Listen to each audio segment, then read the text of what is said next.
Hello नमस्कार दोस्तों। तो फिर आज हम बात कर लेते हैं मैथ, बेसिक मैथ पे, जो कि आपके आगे आने वाले समय काम आएगी। जो हम कंपटीशन की तैयारी करते हैं उसी में सबसे ज़्यादा काम आती है और मेरे ऐसी क्लासों में काम आती है, 10वीं 11वीं 12वीं में। और ये मैथ हम कठिन मानते हैं, कठिन होती नहीं। जो भाई कहते हैं ना मैथ कठिन है, जो भाई कहते हैं हमारे समझ में आते हैं, उन भाइयों के लिए आज पर्सनली में क्लास है। हम कहते हैं कि हमारे पेपर तो अच्छा हो पर मैथ कमज़ोर है। वो किस कारण कमज़ोर रहती है वो बात देखते हैं कि पहले ये बात करेंगे किसी भी संख्या को, किसी भी संख्या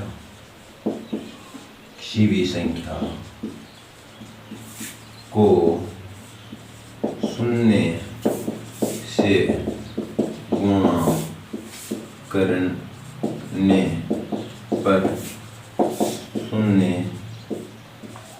प्राप्त होता है।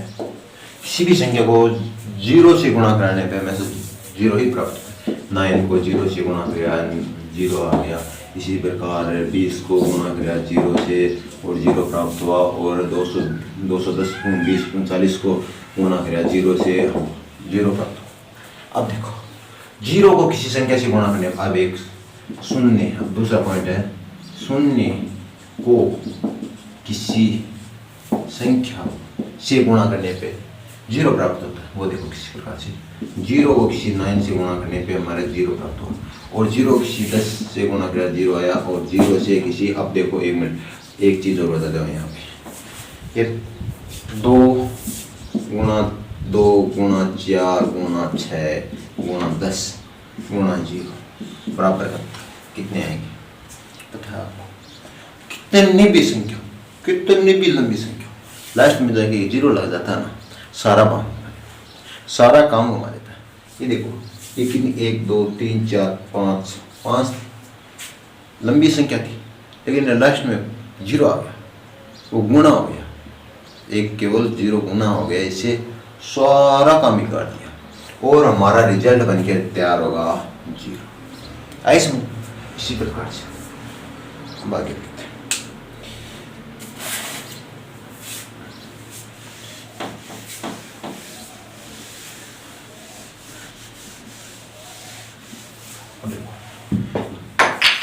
जीरो से गुणा करने पे देख लिया, लेकिन एक जोड़ने पर कोई इफेक्ट नहीं पड़ता है, न घटाने पे पड़ता है। जैसे माइनस नहीं 9 माइनस 0 है तो 9 आएगा, कोई इफेक्ट नहीं। और माइनस नहीं 9 प्लस 0 है तो 0 है, सॉरी 9 आएगा तो कोई दिक्कत नहीं। 0 किसी जोड़ या बाकी में आ जाते हैं तो कोई प्रभाव नहीं, लेकिन गुणा या भाग में आ जाता है तो सारा काम बिगाड़ जाता है। अब हम बात करेंगे शून्य में किसी संख्या का भाग दिया जाए। अब दूसरा हमारा पॉइंट है शून्य में लो मैं बोल देता हूँ, शून्य में किसी संख्या का भाग दिया जाता है, हमेशा शून्य ही प्राप्त होता है। वो देखो किस प्रकार, लिखने में थोड़ा टाइम लगेगा। देखो ये शून्य में किसी संख्या का भाग दिया जाए, यानी ये शून्य हो गया, इसमें भाग देना है किसी संख्या का। मान लो मैं दे देता हूँ 4 का दे देता हूँ तो हमें संख्या आएगा 0 आएगा। 0 हमने 6 का भाग दिया 0 आया, 0 में हमने 8 का भाग दिया 0 आया। ठीक है, इसी प्रकार से अब आगे हम देखते हैं क्या किसी संख्या में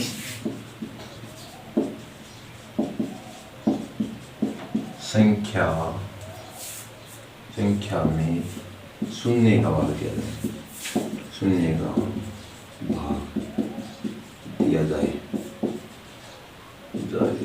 तो भागफल शून्य प्राप्त होता है। वो देखो किस प्रकार से कि हमने 4 था, 4 में 0 का भाग नहीं भाग दिया जाए तो भागफल इनफाइनाइट अनंत प्राप्त होता है। वो देखो किस प्रकार से कि भाई 9 ये कितनी है, कोर में 0 का भाग दिया तो हमारे कितने आएंगे, इनफाइनाइट आएगा। सही, अब आगे देखो हमने ये 6 में 0 का भाग दिया इनफाइनाइट, 7 में 0 का भाग दिया इनफाइनाइट, इसी पर इसमें क्या हुआ था, इसमें 0 में 8 का भाग दिया तो कितने 0। यह आपको बात हमें ध्यान रखनी है कि आप कंपटीशन में यही चीज़ की प्रॉब्लम, यही चीज़ की हमारी गलती थी। सबसे बड़ी यही चीज़ हमें याद नहीं रहता है कि भाई 0 में एक संख्या का भाग दें तो मैं कितना आता है, और संख्या में 0 का भाग दें तो कितना आता है, वो हमें पता नहीं होता है। इसी कारण हमारे ये हो जाती है मिस्टेक। एक सबसे बड़ी बात देखो कि जो शून्य में संख्या का भाग देते हैं 0 आता है, ठीक है, और संख्या में 0 का भाग देते हैं तो वो इनफाइनाइट आता है। वो देखो कि भाई यहाँ 1 होता तो कोई संख्या, 2 होती तो भी कोई संख्या आ जाती, 3 होती तो भी कोई संख्या आ जाती है, पॉइंटों में आ जाती है, या यहाँ देखो 6 थे, यहाँ पे 1 थे तो 4 थे, इसी प्रकार से।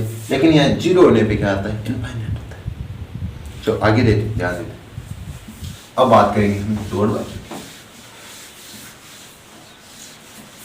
जोड़ना व घटाना, जोड़ना व घटाना, जोड़ना व घटाना, इस पे देते हैं ध्यान। चलो देखो, जोड़ना व घटाना, किसी प्लस प्लस को जोड़ा, ये प्लस है, प्लस प्लस को जोड़ा कितना आता है, बराबर प्लस आता है। माइनस माइनस को जोड़ा कितना आता है, माइनस आता है।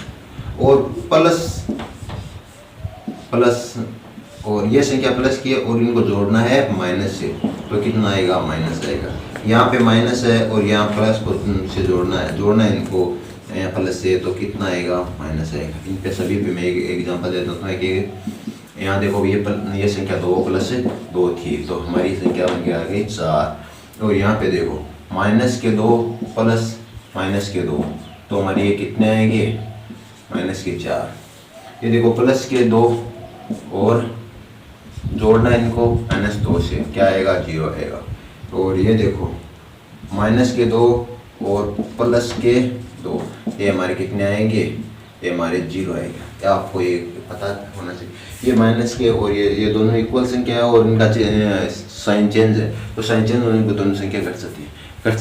अब एक बात है यहाँ पे, एक दोनों में एक बात है, जो जिस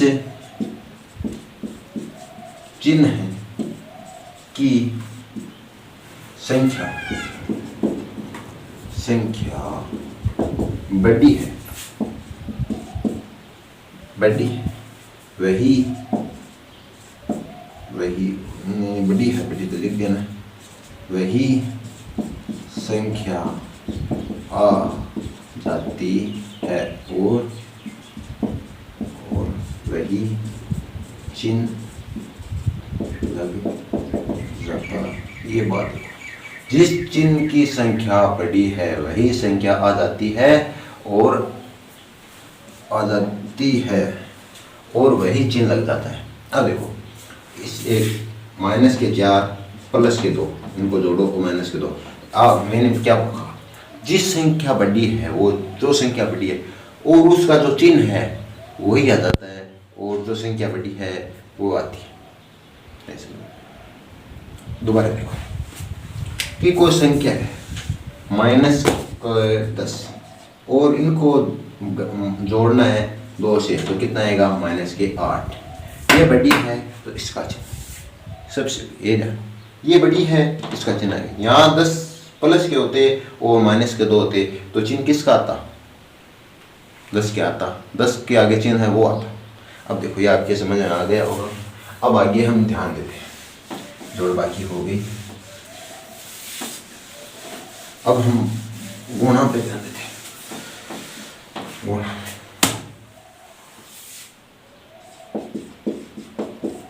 अब देखो गुणा पे हम बात करते हैं गुणा की कि माइनस को माइनस से गुणा करने पे हमेशा प्लस आता है, माइनस को प्लस से गुणा करने पे माइनस आता है, माइनस को नहीं प्लस को माइनस से गुणा करने पे माइनस आता है, प्लस को प्लस से गुणा करने पे प्लस आता है। अब कि माइनस को माइनस से गुणा कराने पे प्लस। अब देखो एक एग्जांपल ले लो, -2 गुणा -2 बराबर 4। अब इस पे देता हूँ +2 + 2 गुणा बराबर 4। अब इस पे देता हूँ माइनस गुणा प्लस। अब माइनस के कितने 2 गुणा प्लस के कितने प्लस के कितने हैं 2, कितने आएंगे माइनस के 4। अब यही देखो यहाँ पे क्या है माइनस के 4 गुणा प्लस के 2 कितने आएंगे 8, सॉरी हाँ 8 आएंगे। ठीक है, ये किसके आएंगे, ये भी माइनस का।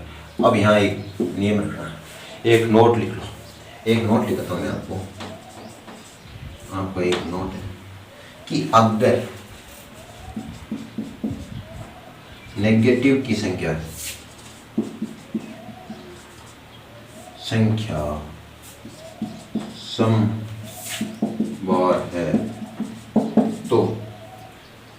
समबार है तो उसका रिजल्ट पॉजिटिव आता है। अब इसका दूसरा नोट देखो, ये दूसरा नोट है, अगर नेगेटिव की संख्या विषम बार है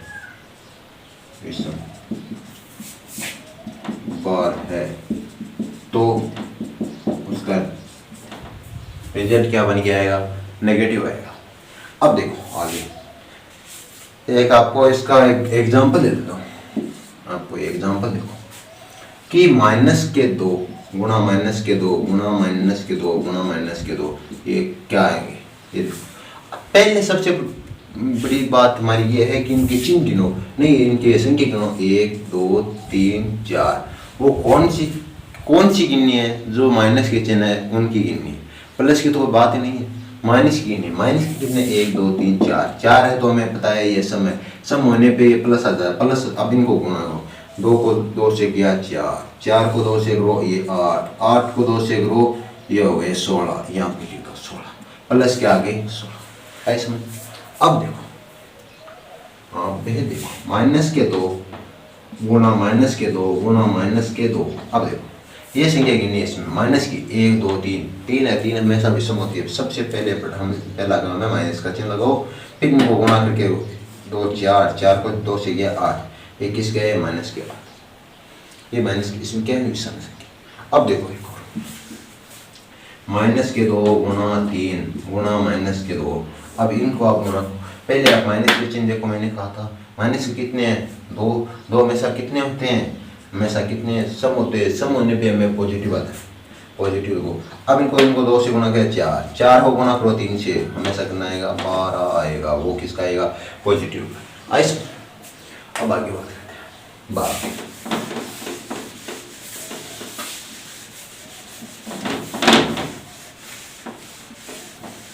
अभी तक थोड़ा बोर्ड सेट नहीं है। अब हम करते हैं भाग पे बात कर लेते हैं। वो देखो हमने इनफाइनाइट वाला कर लिया था, अब भाग पे बात करते हैं।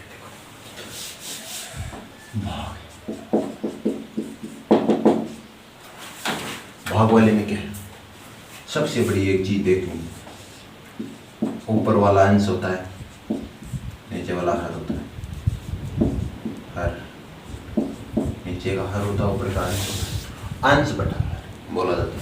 अब देखो अंश आपका नेगेटिव है और आपका हर भी नेगेटिव है, तो ये अपसरी में कट के आपका रिजल्ट बनेगा पॉजिटिव। आई बात। अब दूसरी चीज, ऊपर का पॉजिटिव है हर अंश और नीचे का हर नेगेटिव है, तो आपका नेगेटिव है। ऊपर का नेगेटिव नीचे का पॉजिटिव पर भी आपका नेगेटिव है। आई बात समझ। अब आगे देखो आपका हो गया।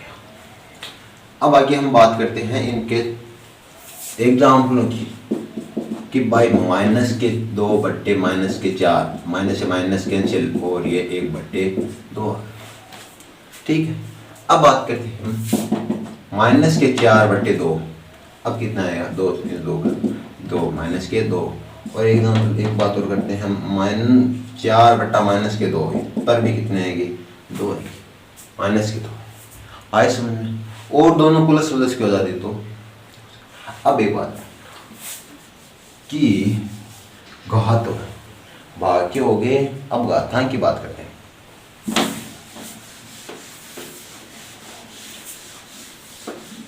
एक आप इसमें ध्यान रखना कि एक सूत्र ऐसा रख लो, a-a/b बराबर a/-b बराबर होते हैं। क्यों बराबर होते हैं, इसका भी रिजल्ट क्या आएगा नेगेटिव होगा, इसका भी रिजल्ट क्या आएगा नेगेटिव। ये नेगेटिव बराबर होते हैं। ठीक। अब एक बात और ध्यान, नॉन इक्वल बराबर माइनस ए बटा माइनस के बी, ये माइनस ए माइनस के से ये आपका पॉजिटिव आ जाएगा, पॉजिटिव नॉन इक्वल होता है नॉन, इसी प्रकार से। अब आपकी मैं बात करता हूँ घात, किसकी बात करता हूँ, घात। एक मिनट, एक भाग वाले में एक छोटी सी चीज, ये आपको ये 2015 में इस प्रकार से क्वेश्चन भी आया था, और ये बड़ा क्वेश्चन था, उसमें छोटी ये स्टेप थी। ये देखो क्या है कि 0 में 0 से भाग दे तो कितना है, आपको ईमानदारी से बताओ, आपको पता है क्या? मुझे नहीं लगता कि पता है। 0 में 0 से भाग दिया जाए तो इनफाइनाइट आता है, ये इनफाइनाइट नहीं सॉरी इनफाइनाइट नहीं आता है, इनफाइनाइट ये 100 होता है, नहीं ये 100 नहीं होता है, ये संख्या 100 होने वाली नहीं है, ये संख्या 100 होने वाली नहीं है, ये नॉट डिफाइंड, ये आप सोल्व नहीं कर सकते 0 की 0 से गुना, ये नॉट